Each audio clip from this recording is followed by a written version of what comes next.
We're live, guys. Yes, indeed. Welcome to the channel. My name is Casper, aka Uselink, and in this video, we are going to be looking at Twitter recap. What has happened on Twitter? I think when I have 10 charts or more, I'll do the video. Otherwise, they gets a bit outdated, maybe. And but yeah, let's get straight into business. As always, follow me here on YouTube and on Twitter. Leave a comment, thumbs up, all that good stuff here. Let's see what I found for you guys. Some great charts, and actually, a lot of them is about gold. So I think people has turned somewhat gold has turned bullish on gold here lately. Again with Friday's mega 3.5% spike in gold. That is a big move because gold is a very big asset class. So a 3%, 4% move in that's a few dollars to say the least. With that said, let's get straight into business here. Asset here, something like this or slow reversion to the mean SPX over a very long period of time. I actually agree very much on his take here. You saw the exact same thing during the 70s, where it just oscillated, back and forth for 10 years, and then it went ultimately higher. But for 10 years, it did nothing. And yeah, I could see this very much in the making. So but that also means, if this is the case, then, in 5 years' time, you will have a massive entry, maybe, in the SPX and the overall stock market. North Star here, my good man Kevin, I want to show you a post that he did back in June 2019. So we're talking over 4 years, 4 years and a few months time has passed since he posted this. And I know the gold chart by heart, what has happened. But if you look it up here, the trajectory that he has made on the way up here and the pullback and all that, it's dead on. I'm just gonna shout out to Kevin that this is a fantastic call and a fantastic trajectory that is basically on point from what we have seen. And again, we are here in the closing stages on the move up for gold, and I think we could be very close.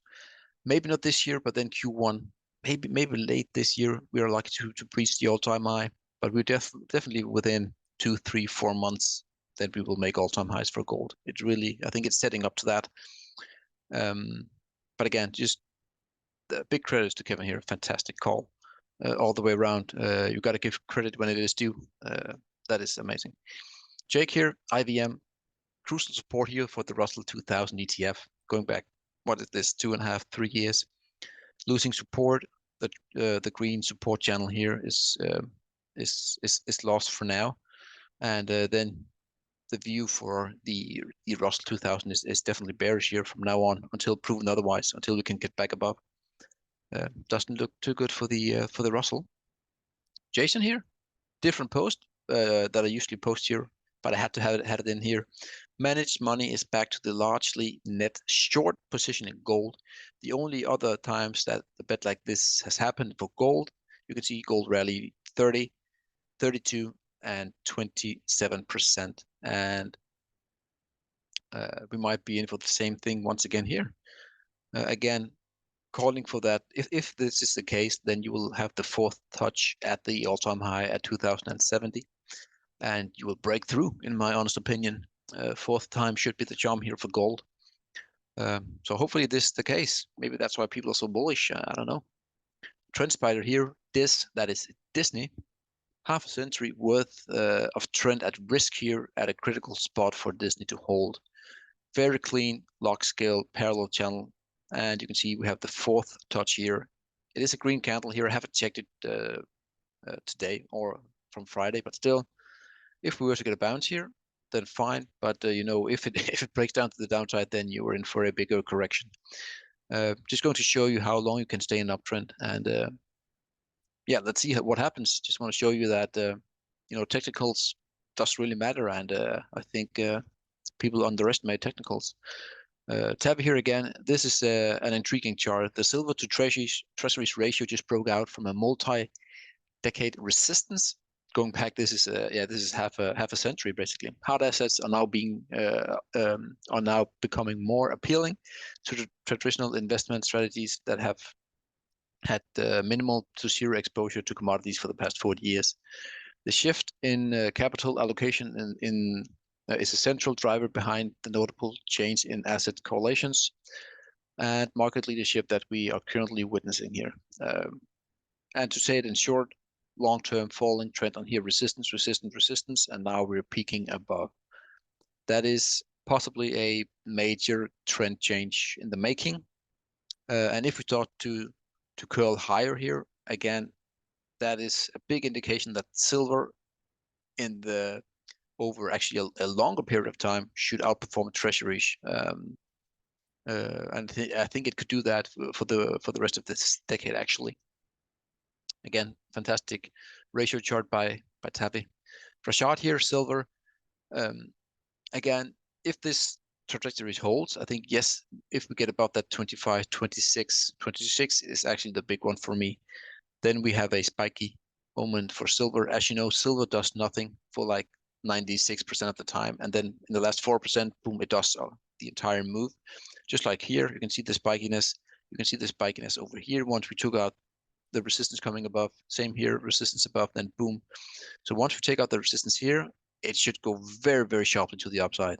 And yeah, but again, we have to get above that 26. Maybe 25 will be the initial precursor for the move, but the 26 will definitely be the nail in the coffin for silver. As you know, I've been shown many times. That is my take on it. XYU, that is gold divided by SPY. You can see here clearly we're trying to bottom out here over like this is roughly 10 years worth of a price action, and we're a triple bottom or a is it a inverted head and shoulders? Maybe not, but still definitely trying to make a bottom here that at some point could really, and I think will make gold a better investment over a long period of time compared to the SPY again for the rest of this decade. That is my take on it. Great chart by Hedgehog here. Also a guy you should follow. He does some great, he has some great insights in smaller miners. I think if you're into that, you should definitely check him out. Sahara here, gold, swift retrace to that upper parallel after getting that turn down, that turn from down low as showed.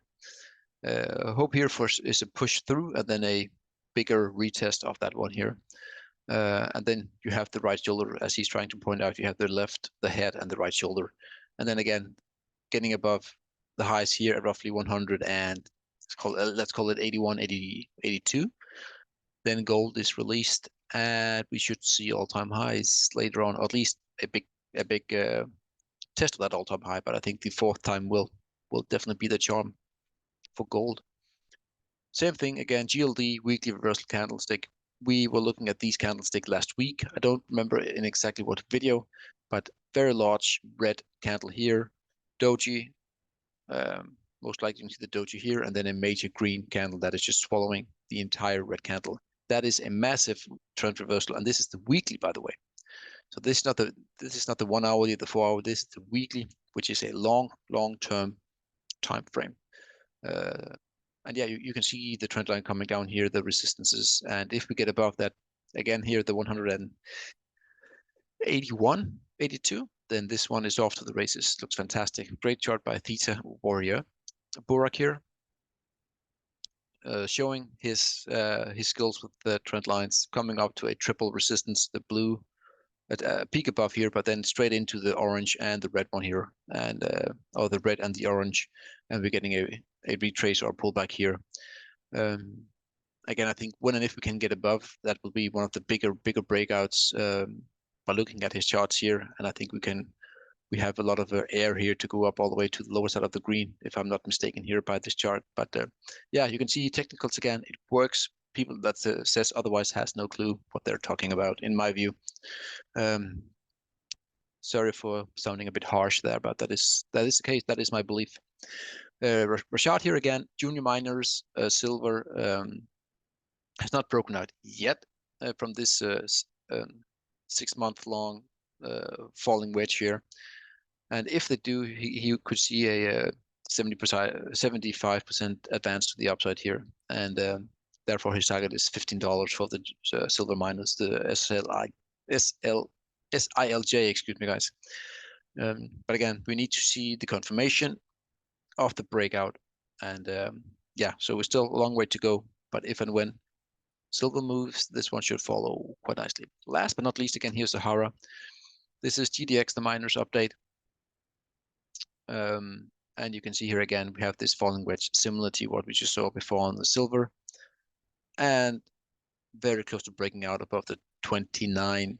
Um, it looks like we could be in for one of those times where we finally start to see some money flowing into the gold and silver.